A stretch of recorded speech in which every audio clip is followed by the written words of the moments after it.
টিকা নিতে ঢাকাসহ 12 সিটিতে উপচে পড়া ভিড়। কোভিড নিয়ন্ত্রণে গণহারে টিকাদানকে হাতিয়ার করতে চান নীতি নির্ধারকরা। 24 ঘন্টায় রাজধানীর বাইরে 2 শতাধিক মৃত্যু। ঈদের জন্য কাল মধ্যরাত থেকে 8 দিন চলবে বাস, ট্রেন, লঞ্চ, বিমান। খোলা থাকবে শপিং মল। 23 জুলাই থেকে গার্মেন্টস সহ সবকিছু বন্ধ। কোরবানির 24 ঘন্টার মধ্যেই বর্জ্য অপসারণের নির্দেশ। স্থানীয় সরকার মন্ত্রীর একমুখী চলাচলে পরিচালনা করতে হবে হাট, মানতেই হবে স্বাস্থ্যবিধি। রাজধানীর সরকারি ভবনগুলো এখন এডিসের ডিপো। সমন্বিত পদক্ষেপ না নিয়ে চিরুনি অভিযানে কাজ হবে না, মন্তব্য বিশেষজ্ঞদের।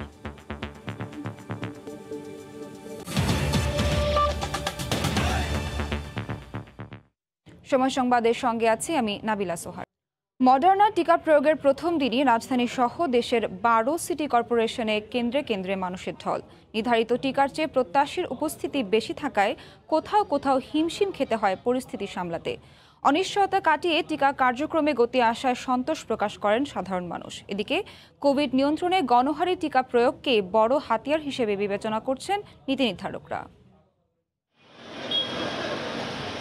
দীর্ঘ অপেক্ষার পর মিলছে টিকা। মডার্না টিকা প্রয়োগের প্রথম দিন মঙ্গলবার সকাল থেকেই ঢাকার 2 সিটির কেন্দ্রে কেন্দ্রে চোখে পড়ে প্রত্যাশীদের লম্বা সারি। দেশের আকাশে টিকা নিয়ে অনিশ্চয়তার যে কালো মেঘ জমেছিল তা কেটে যাওয়ায় উচ্ছ্বসিত টিকা গ্রহীতারা। আজকে আমি খুব এক্সাইটেড ভ্যাকসিন দিতে পেরে। টিকা দেওয়াটাই হচ্ছে যে জরুরি, রাদার দেন কোন দেশের টিকাটা দিচ্ছে। ভালো লাগছে ভ্যাকসিন নিবন্ধন করেছে, যে দিন পরের দিনই মেসেজ আসছে। আমি মেন্টালিও অনেকটা থাকবো যে আমি ভ্যাকসিনের কিছুটা সুরক্ষা আছি। আমি আমার স্ত্রীকে দিলাম এবং খুব ভালো সিস্টেম, খুব ভালো। মানে চিন্তা করি না যে এত তাড়াতাড়ি পাবো। খুব কম সময়ের মধ্যে এটা পেয়েছি, যে নিবন্ধনটা পেয়েছি, এটার জন্য খুবই খুশি। তবে কাউকে কাউকে ফিরে যেতে হয় হতাশ হয়ে। কর্তৃপক্ষ বলছে SMS না পাঠানোর পরও অনেকে কেন্দ্রে ভিড় করায় হিমশিম খেতে হয়েছে। বললো যে ভ্যাকসিন একদম শেষ, টোকেনও শেষ, আজকে দেওয়া যাবে না, কালকে আসেন। মাত্র বললো যে ভ্যাকসিন শেষ, আজকে হবে না। তো আমরা 2.5 ঘন্টা দাঁড়াই থাকেন, কেমন লাগে? আগের থেকে আমাদেরকে যা জানাবে ওই রকম মেসেজ দেই। অনেকে আছে ডিফল্টার, যারা আগে মেসেজ পেয়েছে আসে নাই, তারা যখন এখানে আসে তখন রাশ বেড়ে যায়। রাজধানীর বাইরে বাকি 10 সিটি কর্পোরেশন এলাকায়ও গণহারে মডার্না টিকা প্রয়োগের প্রথম দিন দেখা গেছে ব্যাপক উৎসাহ উদ্দীপনা। ভালো লাগছে, পরিবেশটা খুব ভালো, যেভাবে দেওয়ার, যেভাবে মানুষ স্যাটিসফাইড হয়ে আমরা দিচ্ছি টিকা। এসেই প্রথম সুন্দর একটা সুশৃঙ্খল পরিবেশে টিকাটা দিতে পারলাম, খুব ভালো লাগছে। দেশে কোভিড নিয়ন্ত্রণে এখন গণহারে টিকা প্রয়োগকেই বড় হাতিয়ার করতে চান নীতি নির্ধারকরা। এখন যেভাবে কোভিড সংক্রমণ বাড়ছে, সেখানে সবার টিকা নেওয়াটাই কোভিড সংক্রমণের প্রতিরোধ করার জন্য একটা গুরুত্বপূর্ণ হাতিয়ার। আমরা মোটামুটি ভালো ভালো সুখবর পাচ্ছি। We have been trying hard. আরও 3 মিলিয়ন আমরা যেটা পেয়েছি ইউরোপিয়ান থেকে আন্ডার কভেক্স, এইগুলো শিপমেন্টের জন্য রেডি হয়ে আছে। Any minute it would come. এদিকে জেলা উপজেলা পর্যায়ে গণহারে সিনোফার্মে টিকা প্রয়োগের দ্বিতীয় দিনেও ছিল উপচে পড়া ভিড়। আর রাজধানীর 7 কেন্দ্রে প্রবাসীদের দেয়া হচ্ছে ফাইজারের টিকা। ফারুক ভিয়া, রবিন, সময় সংবাদ, ঢাকা। কয়েকদিন ধরে প্রতিদিনই 10,000-এরও বেশি করোনা রোগী শনাক্ত হচ্ছেন। দৈনিক মৃত্যুর সংখ্যাও 200-র উপরে। এরপরও সচেতন না হয়ে শেষ সময়ে রোগীরা ছুটছেন চিকিৎসা নিতে। আর প্রত্যন্ত অঞ্চলে গুরুতরদের জন্য মিলছে না তাৎক্ষণিক অক্সিজেন সেবাও। রাজধানী বাদে 24 ঘন্টায় দেশে করোনায় ও উপসর্গে মারা গেছেন 205 জন। উত্তর ও দক্ষিণ পশ্চিমাঞ্চলে প্রায় 150 জন। রিপোর্টার ও জেলা প্রতিনিধিদের পাঠানো তথ্য ও ছবিতে রিপোর্ট।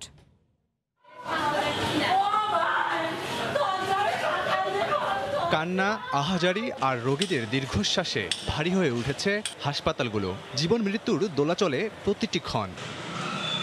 অক্সিজেন সিলিন্ডার নিয়ে স্বজনদের ছুটোছুটি এখন নিত্য ব্যাপার। আইসিইউ সিরিয়াল পেতে পেতে বেঁচে থাকাটাই কঠিন হয়ে পড়ছে। তারপরও পজিটিভ হওয়ার ভয়ে টেস্ট না করিয়ে জ্বর সর্দি নিয়েই দিব্যি ঘুরছেন লোকজন।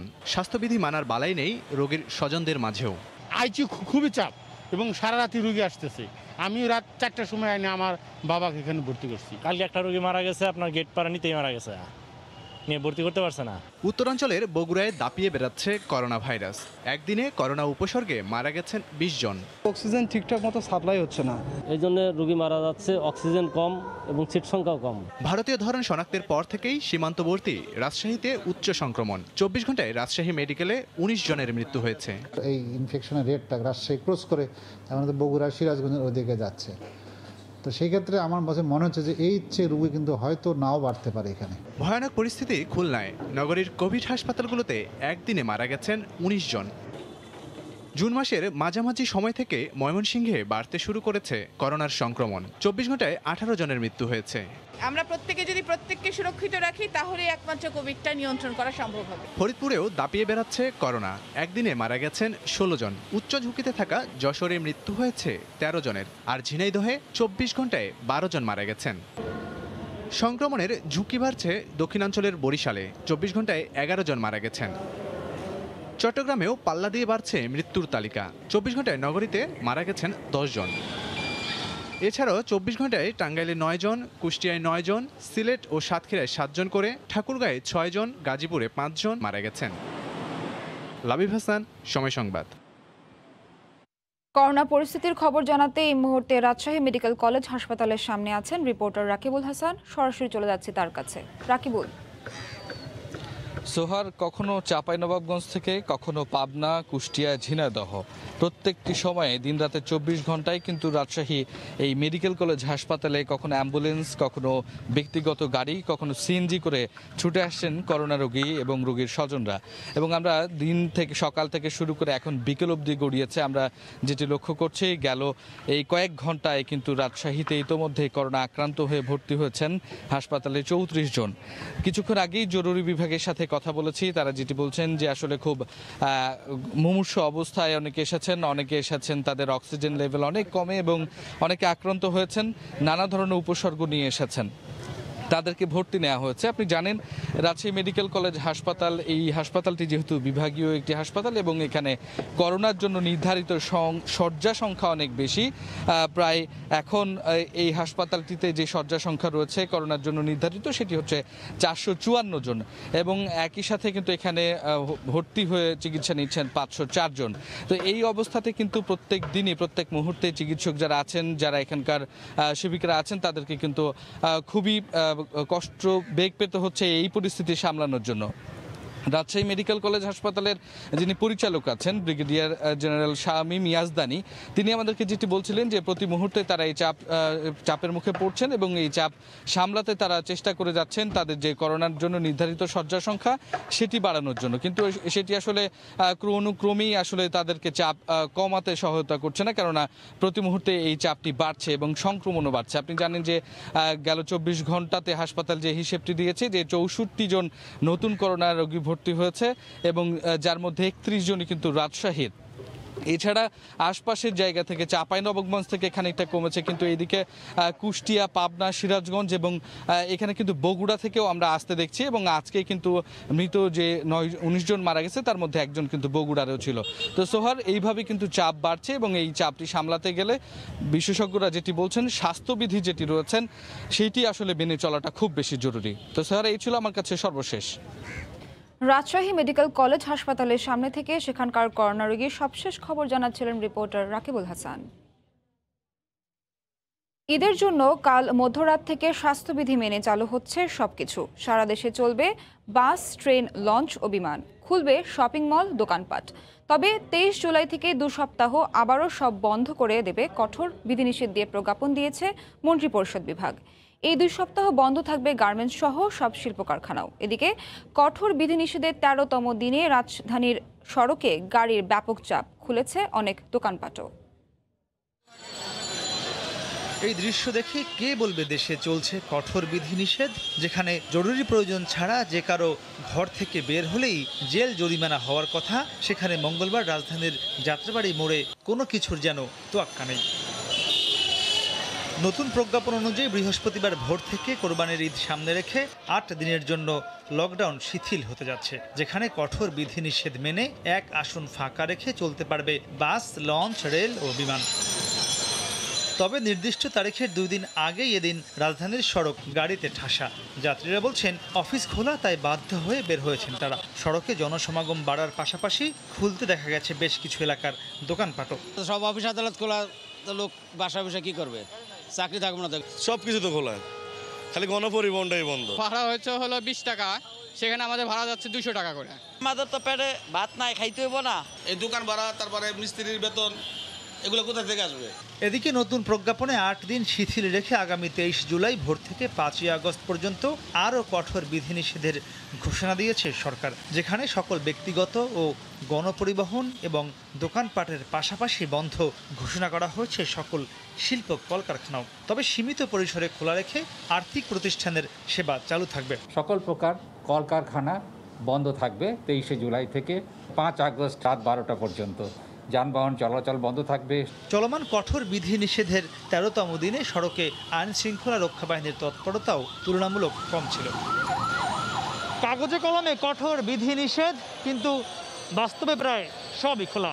চিকিৎসা বিজ্ঞান বলছে এমন লকডাউন কখনোই ইতিবাচক ফল বয়ে আনবে না।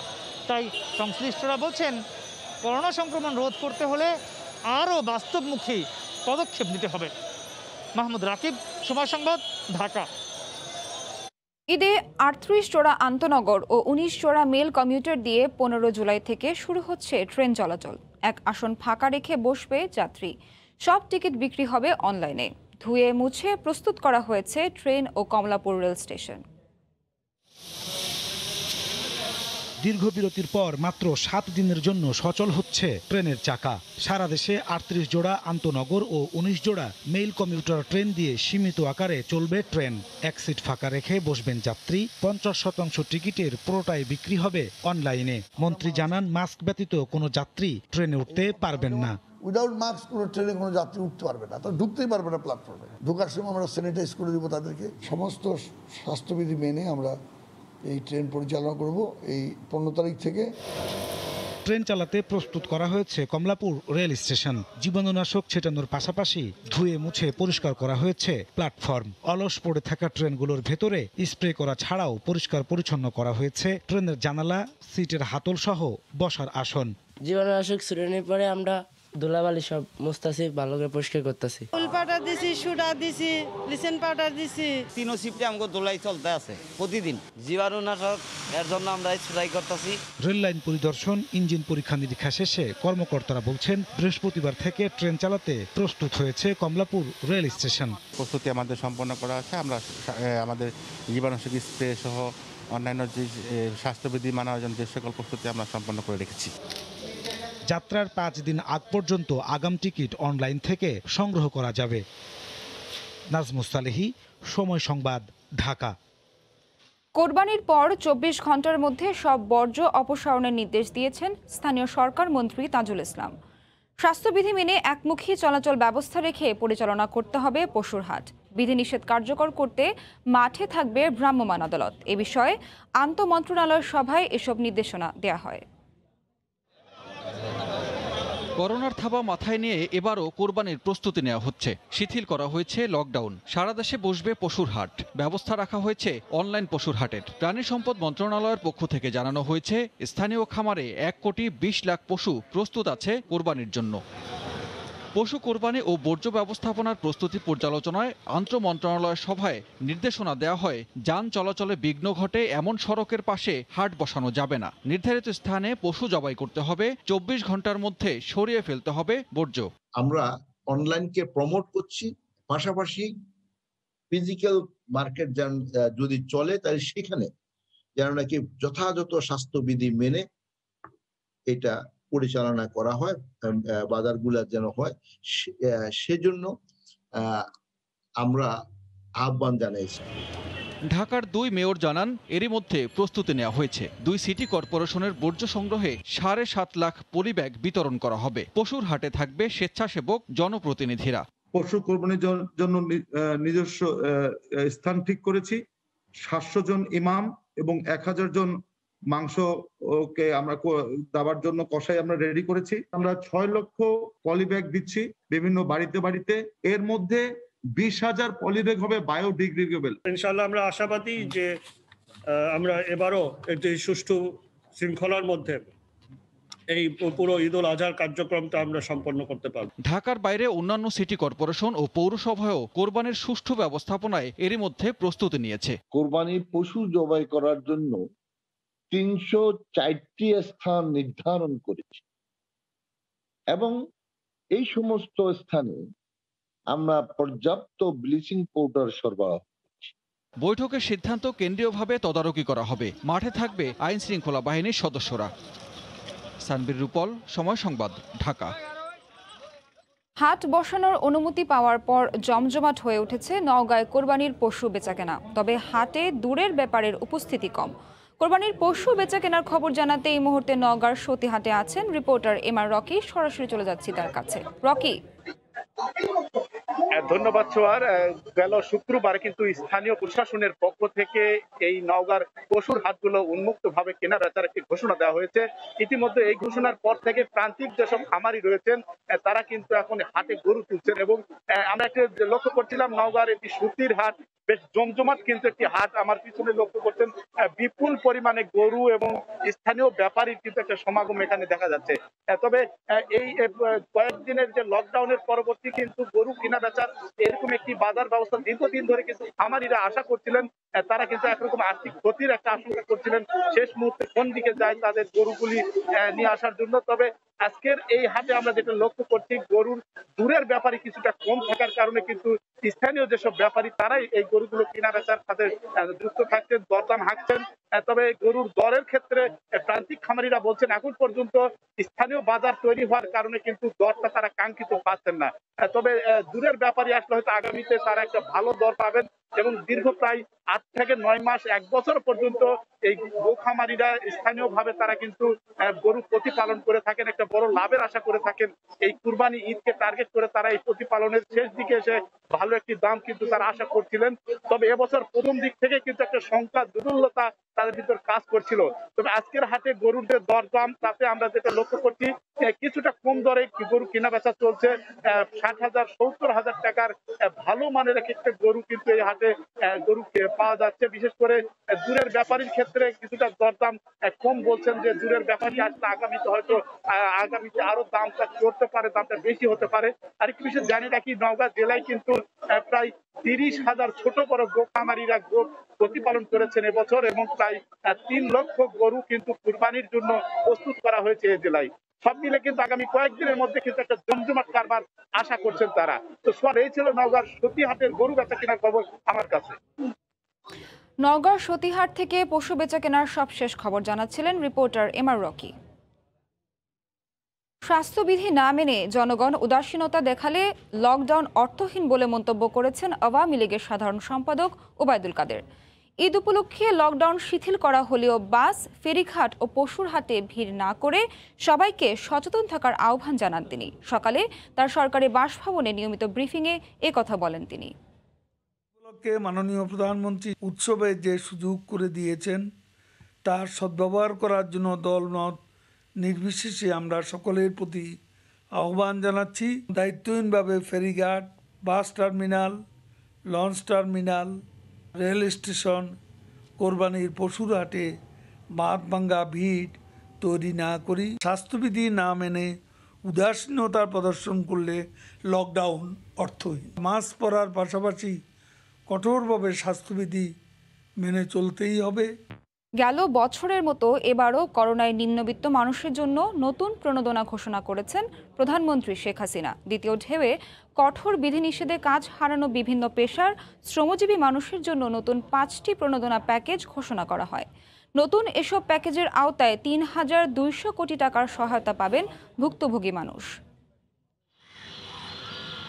প্রাণঘাতী করোনায় রুগ্ন স্বাস্থ্য খাতে শুধু মানুষের মৃত্যুই নয়, বিপর্যয় ঘটে গেছে কোটি কোটি মানুষের জীবিকার প্রশ্নে। জীবন ও জীবিকার মধ্যে সমন্বয় রেখে দেশ পরিচালনার নীতিতে মানুষ কিছুটা রক্ষা পেলেও দীর্ঘ সময় কঠোর বিধিনিষেধে কাজ বন্ধ হয়ে সহায় সম্বল হারানোর সংখ্যাটাও নেহাত কম নয়। দেশে ভারতীয় ভ্যারিয়েন্টের প্রভাব বেড়ে যাওয়ার পর থেকে থেমে থেমে বিধিনিষেধের ঘোষণা আসতে থাকে সরকারের তরফ থেকে। চলতি মাসের প্রথম দিন থেকে এর ব্যাপকতা বাড়লে আবারও হাহাকারের কান্না জমে সমাজের নানা প্রান্তে। দ্বিতীয় ঢেউ সামলাতে গিয়ে যারা চরম আর্থিক দুর্দশায় পড়েছেন এমন শ্রেণীর সহায়তার জন্য এবারও 5টি প্রণোদনা প্যাকেজের ঘোষণা দিলেন প্রধানমন্ত্রী শেখ হাসিনা। তার কার্যালয় সূত্রে জানা গেছে, দিনমজুর, পরিবহন শ্রমিক, নৌ পরিবহন শ্রমিক, ক্ষুদ্র ব্যবসায়ীরা প্রত্যেকে নগদ 2,500 টাকা করে পাবেন। এ খাতে মোট বরাদ্দ 450 কোটি টাকা। শহর এলাকায় নিম্নবিত্ত মানুষের জন্য খোলা বাজার পরিচালনায় 450 কোটি টাকা। 333 নম্বরে ফোন করে খাদ্য সহায়তা পেতে জেলা প্রশাসকদের অনুকূলে 100 কোটি টাকা। গ্রামীণ এলাকায় কর্মসৃজনে ঋণ সহায়তা বাবদ 1500 কোটি টাকা এবং পর্যটন খাতের হোটেল, মোটেল, থিম পার্কের কর্মচারীদের বেতন পরিশোধে ঋণ বাবদ 1000 কোটি টাকা দেয়া হবে বিশেষ প্যাকেজের আওতায়। গেল বছরেও পরিস্থিতি সামাল দিতে শ্রমজীবী সহ সমাজের বিভিন্ন শ্রেণী পেশার মানুষের জন্য প্রধানমন্ত্রীর তরফ থেকে 21টি প্যাকেজে 1,28,044 কোটি টাকা প্রণোদনা প্যাকেজ ঘোষণা করা হয়েছিল। দেবাশিস রায়, সময় সংবাদ, ঢাকা। গণটিকা কার্যক্রম নিয়ে কোনো আগ্রহই নেই রাজধানীর খেটে খাওয়া মানুষের। অনলাইন নিবন্ধনের জটিলতায় আরও পিছিয়ে যাচ্ছেন তারা। স্বাস্থ্য বিশেষজ্ঞরা বলছেন, করোনা নিয়ন্ত্রণে সব শ্রেণী পেশার মানুষকে টিকার আওতায় আনা জরুরি। ওমর ফারুকের ক্যামেরায় সালাউদ্দিন সুমনের রিপোর্ট। আমি কোন দুঃখে টিকা নেব? টিকা দিয়ে আর মরছে, বহুত মানুষ মরে গেছে। করোনায় মৃতের সংখ্যা বাড়তে থাকায় যখন উদ্বেগ উৎকণ্ঠা চরমে, তখনও এমনই ভ্রান্ত বিশ্বাসের বেড়াজালে বন্দী উত্তরবঙ্গের নীলফামারী থেকে আসা রিকশা চালক দুলাল হোসেনের। আমাদের শরীরে ঘাম ছোড়ে, আর এরা তো মনে করেন সবসময় এসির ভিতরে থাকে। শুধু দুলাল নয়, রাজধানীর অধিকাংশ রিকশা চালক ও শ্রমজীবী মানুষই এ ব্যাপারে অনেকটাই উদাসীন। যে রিক্সা চালাই আমরা, আমাকে মনে করেন ডায়াবেটিস কন, বিভিন্ন রোগ কন, এতে এমনি পালা যায় ঘামের চড়ে, করোনা থাকে করতে। টিকা দেবার ব্যবস্থা করেছে। রাজধানীর আগারগাঁও বস্তির বাসিন্দাদের সচেতন করতে এভাবেই মাইকিং করা হচ্ছে গত দুদিন ধরে। স্বাস্থ্যবিধি মেনে চলতে ও টিকা নেওয়ার ব্যাপারে তাগিদ দেওয়া হচ্ছে বারবার, কিন্তু এরপরও যেন কাটছে না তাদের বদ্ধমূল বিভ্রান্তি। আমরা আল্লাহর মধ্যে সুস্থ মানুষ, আমরা ঠিকই নেই। টিকার কোনো ঘোষণা না হলে পেটের চিন্তার কিছু না, আমরা খুব টেনশন আছি পেট লয়া। টিকা নিয়ে বস্তির যেসব মানুষের কিছুটা আগ্রহ আছে, তাদের আপত্তি অনলাইন রেজিস্ট্রেশন প্রক্রিয়া নিয়ে। গরিবের জন্য কোনো কাজও নাই, টিকাও নাই। না কই আপনি যা অনলাইন কি আমার মতো লোকে পারবো অনলাইন চালু করতে? আমরা তো গরিব হিসেবে স্যার যাই না, মনে করছি টাকা পয়সা লাগবে। এই অবস্থায় সব শ্রেণী পেশার মানুষকে টিকার আওতায় আনার তাগিদ দিলেন এই স্বাস্থ্য বিশেষজ্ঞ। এটা একটা ভাইরাসের সঙ্গে মানব সভ্যতার যুদ্ধ। আপনাকে এই যুদ্ধের যেই পালস যদি আপনি ফিল করতে না পারেন, আপনার নেতৃস্থানীয় যারা নীতি নির্ধারক তারা যদি পুরো বন্দোবস্তটাকে ওয়ারফুটিং এ না নেয়, এবং এটি একটি ভাইরাসের বিরুদ্ধে জিতে আসতে হবে আমাদেরকে, ভাইরাসের পেছনে দৌড়ে লাভ না। বিশ্ব স্বাস্থ্য সংস্থা বলছে, যে কোনো দেশের করোনা পরিস্থিতি নিয়ন্ত্রণে সেই দেশের 80% মানুষকে টিকা দেওয়া জরুরি। করোনা মহামারীর ভয়াবহতা কিংবা টিকা ব্যবস্থাপনা সম্পর্কে খেটে খাওয়া মানুষের অধিকাংশেরই স্পষ্ট কোনো ধারণা নেই। স্বাস্থ্য বিশেষজ্ঞরা বলছেন, এই বিশাল জনগোষ্ঠীকে টিকার আওতায় না আনতে পারলে কঠিন হয়ে পড়বে মূল উদ্দেশ্য বাস্তবায়ন। সালাউদ্দিন সুমন, সময় সংবাদ, ঢাকা। রাজধানীর অধিকাংশ সরকারি ভবনই যেন এডিসের ডিপো।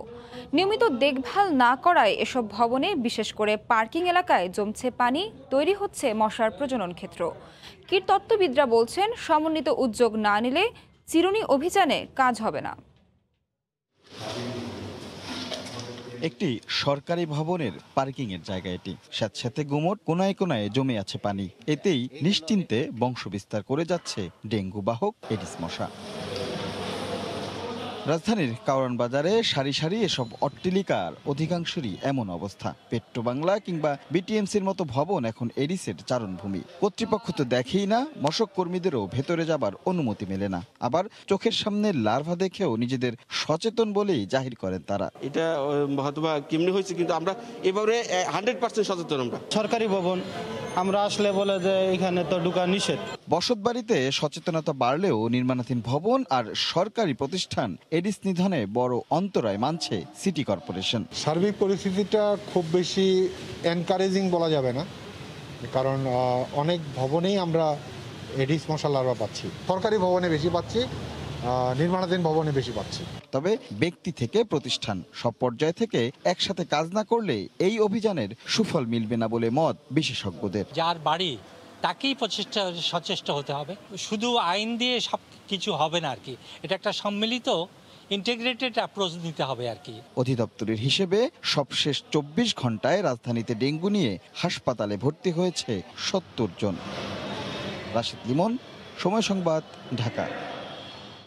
রোহিঙ্গাদের দ্রুত প্রত্যাবাসনে জাতিসংঘ মানবাধিকার পরিষদে সর্বসম্মতভাবে প্রস্তাব পাশ হয়েছে।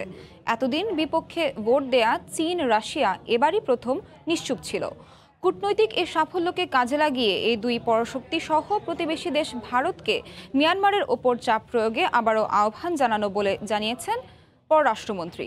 এদিকে জাতিসংঘে প্রস্তাব পাশকে বাংলাদেশের কূটনৈতিক সাফল্য বলছেন বিশ্লেষকরা। 2017 সালে রাখাইনে গণহত্যার জেরে বাংলাদেশে পালিয়ে আসা 10 লাখ রোহিঙ্গার একজনকেও ফেরত নেয়নি মিয়ানমার। দফায় দফায় বৈঠক, প্রতিশ্রুতি আর প্রত্যাবাসন চুক্তিতেই সীমাবদ্ধ দেশটির সব উদ্যোগ।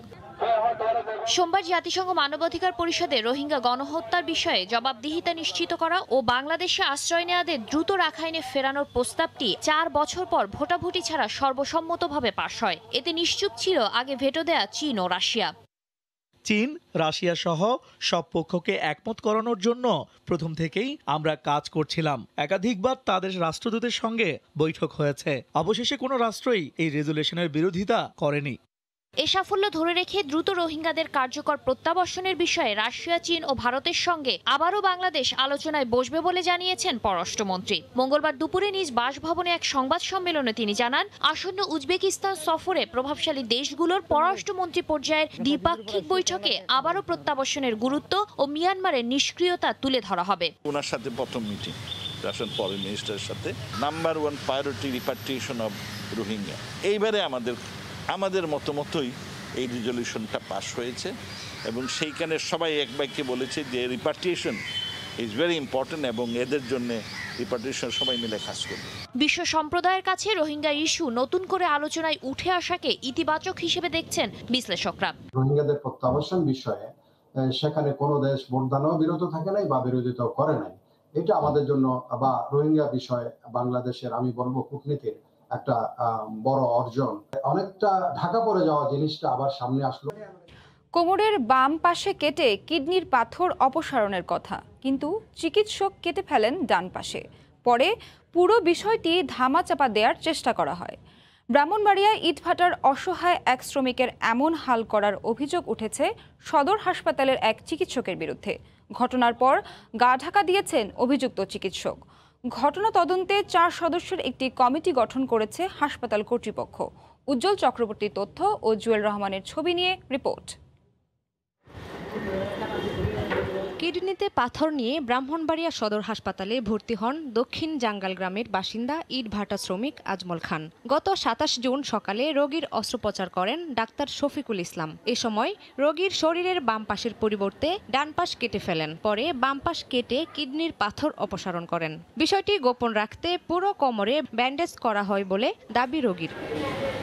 গত 8 জুলাই ব্যান্ডেজ খোলার পর সন্দেহ হলে অন্য চিকিৎসকের শরণাপন্ন হন স্বজনরা। বিষয়টি নিশ্চিত হওয়ার পর লিখিত অভিযোগ করেছেন রোগীর স্ত্রী। অবসর নেব না, আমার কাছে স্যার আমার বাম সাইড কাটবেন, ডান সাইড কাটবেন না। আমার শুয়ে দিছে আমার দিছে অজ্ঞান করে দিছে, আমার ডান সাইড আগে কেটে দিয়েছে। বাম পাশ কিডনিতে পাথর, ডান সাইড কেন কাটলো? এটা তো এবার হের তো জীবনের দেখেন, হের 3টা ছেলে মেয়ে আছে, মা বাবা আছে, বুড়া মা বাবা, জীবনে কোনো কাজ করে হাইতারবো, সবের কাছে আমি বিচার চাই। এদিকে বিষয়টি জানাজানির পর গা ঢাকা দিয়েছেন অভিযুক্ত চিকিৎসক ডাক্তার শফিকুল ইসলাম। ঘটনা তদন্তে 4 সদস্যের একটি কমিটি গঠন করা হয়েছে। আগামী 7 কার্যদিবসের মধ্যে প্রতিবেদন দিতে বলা হয়েছে বলে জানান সদর হাসপাতালের তত্ত্বাবধায়ক। অভিযোগ পাওয়ার পরের দিনই আমি একটা কমিটি করে দিয়েছি, 7 দিন সময় বেঁধে দিয়ে কর্তৃপক্ষের কাছে তখন সুপারিশ করব তদন্তের রিপোর্ট সহ। গুরুতর অসুস্থ অবস্থায় রোগী বর্তমানে সদর হাসপাতালের সার্জারি বিভাগে ভর্তি রয়েছেন। সময় সংবাদ, ব্রাহ্মণবাড়িয়া। করোনা পরিস্থিতি স্বাভাবিক হয়ে আসায় দীর্ঘদিন বন্ধ থাকার পর আবারও ফ্যামিলি ভিসা চালু করল কাতার। এখন থেকে ঘরে বসে ফ্যামিলি ভিসার জন্য আবেদন করতে পারবেন প্রবাসী বাংলাদেশিরা। কাতার প্রতিনিধি আনোয়ার হোসেন মামুনের তথ্য ও ছবি নিয়ে রিপোর্ট। করোনা পরিস্থিতি স্বাভাবিক হয়ে আসায় একে একে সব বিধিনিষেধ প্রত্যাহার করে নিচ্ছে কাতার। মহামারীর কারণে দেশটিতে দীর্ঘদিন বন্ধ ছিল ফ্যামিলি ভিসা, তবে সংক্রমণ নিয়ন্ত্রণে আসার পর ফের চালু করা হলো এই ভিসা। ভারতীয় ডেল্টা ভ্যারিয়েন্টের কারণে কাতারের রেড জোনের তালিকায় থাকা ভারত, পাকিস্তান ও বাংলাদেশকেও ফ্যামিলি ভিসা দেওয়ার ঘোষণা দিয়েছে দেশটি। করোনা পরিস্থিতি ভালো হওয়ার কারণে কাতার সরকার নতুনভাবে ফ্যামিলি ভিসা দিচ্ছে এবং আমরা পরিজনকে এখানে আনার সুযোগ পাবো। ফের এই ভিসা চালু হয় খুশি প্রবাসীরা। এখন থেকে পরিবার পরিজন নিয়ে যেতে পারবেন তারা। এই করোনা মহামারীর মধ্যেও কাতার সরকার যে ফ্যামিলি ভিসা নতুনভাবে ইস্যু করার উদ্যোগ নিয়েছে, তার জন্য আমরা বাংলাদেশি প্রবাসীর পক্ষ থেকে কাতার সরকারকে অনেক অনেক ধন্যবাদ। ফ্যামিলি ভিসা চালু করাতে বাংলাদেশিদের পক্ষ থেকে কাতার সরকারকে অসংখ্য ধন্যবাদ। কাতারের স্বরাষ্ট্র মন্ত্রণালয়ের মোবাইল অ্যাপ মিত্রাস2 এর মাধ্যমে ঘরে বসে ভিসার জন্য আবেদন করা যাবে। এছাড়া বিজনেস ভিজিট ভিসা এবং ট্যুরিস্ট ভিসাও চালু করেছে কাতার। সময় সংবাদ, দোহা, কাতার।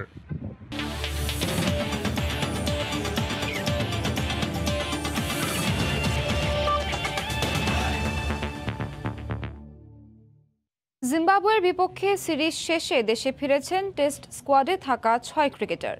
রিয়াদের জন্যই টেস্টটা জিততে চেয়েছিল টিম টাইগার্স। সাদা পোশাকে তার অভাব এখনও পূরণ হওয়ার নয় বলেছেন ওপেনার সাদমান ইসলাম অনিক। বিদেশের মাটিতে পাওয়া এই আত্মবিশ্বাস ভবিষ্যৎ সিরিজগুলোতে কাজে লাগাতে চান অনিক।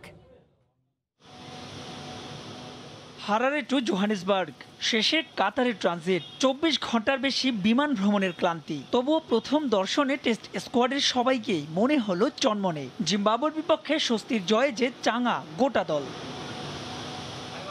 জটলার মধ্যেও ক্যামেরার লেন্স ঠিকই খুঁজে নিল সাদা পোশাকে ক্যারিয়ারের প্রথম শতকের দেখা পাওয়া সাদমান ইসলাম অনিককে। সেঞ্চুরি স্বস্তির হলেও আরও কাজ করতে চান নিজের ব্যাটিং টেকনিক নিয়ে। ওদের কন্ডিশনে অবশ্যই চ্যালেঞ্জিং ছিল, বাট আমরা সবসময় মনে করছি যে আমরা ওদের থেকে বেটার টিম। আমরা ভালো প্র্যাকটিস করছি, ভালো প্রিপারেশন ছিল, আর আমাদের স্টার্টটা খুব ভালো হয়েছে। আমাদের যেরকম একটা রিয়াদ ভাই, তাসকিন, মমিনুল ভাই যেরকম ব্যাটিং করে দিছে, যার কারণে আমাদের জন্য খুব ইজি হয়ে গেছে। টিমের জন্য খুব ভালো হয়েছে, ভালো একটা উইন নিয়ে দেশে আসছি, ভালো লাগতেছে। আমার প্র্যাকটিস করে যাবার টাইম অবশ্যই আসলে ভালো খেলার চেষ্টা করব। জায়গা অবশ্যই এটা সবসময়ই থাকবে, যার কারণে আমরা সবাই একটু আপসেট হয়ে গেছিলাম। এমনি হঠাৎ করে আমরা একটু শুনতে পারছিলাম যে রিয়াদ ভাই মনে হয় এটাই লাস্ট ম্যাচ খেলবেন, যা সেরকম কিছু শুনতে পারছি। পরে লাস্টে ম্যাচের একটু আগে শুনতে পারছি যে রিয়াদ ভাই টেস্ট খেলবেন না। এটাই রিয়াদ ভাই আমাদের হঠাৎ করে ড্রেসিং রুমে আমাদের জানাচ্ছে, যার কারণে পরে আমরা সবাই চেষ্টা করছি যে রিয়াদ ভাইয়ের জন্য খেলবো। আর সবাই একটা ইচ্ছা ছিল যে লাস্ট যে মোমেন্টটা আমরা যা রিয়াদ ভাইকে ডেডিকেট করবো আমাদের ম্যাচ উইনটা, তো আমরা ওইভাবেই করতে পারছি। টেস্ট স্কোয়াডের সঙ্গে ফেরার কথা থাকলেও এদিন ফেরেননি দুই পেসার এবাদত ও রাহি। আগামী 15 অক্টোবর থেকে শুরু হওয়ার কথা জাতীয় ক্রিকেট লিগ। আপাতত সেদিকে মনোযোগী ছাত্র টেস্ট দলের ক্রিকেটাররা। মাহবুব রিমন, সময় সংবাদ, ঢাকা। অস্ট্রেলিয়ার বিপক্ষে হোম সিরিজে বাংলাদেশ ক্রিকেট দলের কোনো খেলোয়াড় বায়োবাবল ভাঙলে কঠিন শাস্তি দেবে বিসিবির ডিসিপ্লিনারি কমিটি। এমনটাই মন্তব্য করেছেন cricket operations chairman Akram Khan. Zimbabwe থেকে দেশে ফিরেই টিম হোটেলে কোয়ারেন্টাইনে থেকে অজিদের বিপক্ষে টি-20 সিরিজ খেলতে নামবে টাইগাররা। 28 জুলাই ঢাকায় আসার কথা রয়েছে অস্ট্রেলিয়া ক্রিকেট দলের। এর আগে 9-6 দেখিয়ে বাংলাদেশ সফর কয়েক দফা স্থগিত করেছিল ক্রিকেট অস্ট্রেলিয়া। তবে এবার নানা শর্ত দিয়ে আসছে অজিরা। করোনাকালে সফরের ব্যাপারে খুবই সচেতন ক্রিকেট অস্ট্রেলিয়া। পছন্দমতো আবাসন, অনুশীলন সুবিধা থেকে সার্বিক চাহিদাগুলো পূর্ণতা দিয়ে যাচ্ছে বাংলাদেশ ক্রিকেট বোর্ড। ওয়েস্ট ইন্ডিজের বিপক্ষে ওয়ানডে সিরিজ শেষে 28 জুলাই ঢাকায় আসবে অস্ট্রেলিয়া ক্রিকেট দল। তার একদিন পরেই জিম্বাবুয়ের সফর শেষে দেশে ফিরবে বাংলাদেশ ক্রিকেট দল। এসে পরিবারের কাছে না গিয়ে সরাসরি হোটেলবন্দি হতে হবে ক্রিকেটারদের। থাকতে হবে অস্ট্রেলিয়ার বিপক্ষে টি-20 সিরিজ পর্যন্ত করা বায়োবাবলে। এই সময়ে কেউ স্বাস্থ্যবিধি ভাঙলে নিষিদ্ধ হওয়ার মতো কঠিন শাস্তিও পেতে পারেন। 1 মাস জিম্বাবুয়ে থাকার পরে সেখানে আরও 10-15 দিন থাকবে। সো এটা কিন্তু মেন্টালি আপনার এফেক্ট পড়বেই। 2 দিন আগেও কিন্তু চিঠি পাঠিয়েছি যেন সবাই সতর্ক থাকে, কারণ একটা জিনিস মানতে হবে যে আপনার একটা প্লেয়ার কারণেই কিন্তু অনেকগুলা প্লেয়ার অসুস্থ হতে পারবে। সবাই সতর্ক আছে এবং ওই ধরনের কিছু হয় না, বাট ডেফিনেটলি আপনার ডিসিপ্লিন কমিটি তো আছে, আপনার ডিসিপ্লিন তো সেটা অ্যাকশন নেবেই। কয়েকদিন আগেই শ্রীলঙ্কার 3 ক্রিকেটার ইংল্যান্ড সফরে বায়োবাবল ভেঙে নিষিদ্ধ হয়েছেন। তার আগে নিউজিল্যান্ডে পাকিস্তানের ক্রিকেটাররা বায়োবাবল ভাঙায় সিরিজ পড়েছিল হুমকির মুখে। তাই বহুল প্রতীক্ষিত অস্ট্রেলিয়ার বিপক্ষে হোম সিরিজ সফলভাবে আয়োজনে সর্বোচ্চ সচেতন বাংলাদেশ ক্রিকেট বোর্ড। ওরা যেগুলো চেয়েছে সেগুলো কিন্তু ভেরি সেন্সেবল থিংস। ওরা শুরুর থেকে এটা নিয়ে অনেক সতর্ক আছে এবং ওরা যে দেশে যায় আপনার এগুলো মেনটেন করে। তো সেখানে আমাদেরকে যেগুলো দিয়েছে আমরা প্রত্যেকটা জিনিস মেনটেন করছি এবং আমাদের বাংলাদেশ দল আপনার জিম্বাবুয়ে থেকে আসার পরে ওরা ডাইরেক্ট হোটেলে গিয়ে বা ওরা বায়োবাবলে থাকবে এখন যেভাবে আছে, এবং ওই সিরিজটা শেষ করার পর বায়োবাবলটা ভাঙবে আর কি। সবকিছু ঠিক থাকলে 3 আগস্ট মিরপুর শেরেবাংলা জাতীয় স্টেডিয়ামে 5 ম্যাচ সিরিজের প্রথম টি20তে মুখোমুখি হবে বাংলাদেশ ও অস্ট্রেলিয়া ক্রিকেট দল। ইম্পর্টেন্ট হয়েছে যেন প্লেয়ার হুমায়ুন কবির রোজ, সময় সংবাদ, ঢাকা। এই পর্যায়ে শীর্ষ সংবাদ জানিয়ে দিচ্ছি আরেকবার। মডার্নার টিকা নিতে ঢাকা সহ 12 সিটিতে উপচে পড়া ভিড়। কোভিড নিয়ন্ত্রণে গণহারে টিকাদানকে হাতিয়ার করতে চান নীতি নির্ধারকরা। একদিনে সারা দেশে 2 শতাধিক মৃত্যু। ঈদের জন্য কাল মধ্যরাত থেকে 8 দিন চলবে বাস, ট্রেন, লঞ্চ, বিমান। খোলা থাকবে শপিং মল। 23 জুলাই থেকে গার্মেন্টস সহ সবকিছু বন্ধ। এবং কোরবানির 24 ঘন্টার মধ্যেই বর্জ্য অপসারণের নির্দেশ স্থানীয় সরকার মন্ত্রীর। একমুখী চলাচলে পরিচালনা করতে হবে হাট, মানতেই হবে স্বাস্থ্যবিধি। এ ছিল এখনকার মতো, সঙ্গে থাকুন সময়।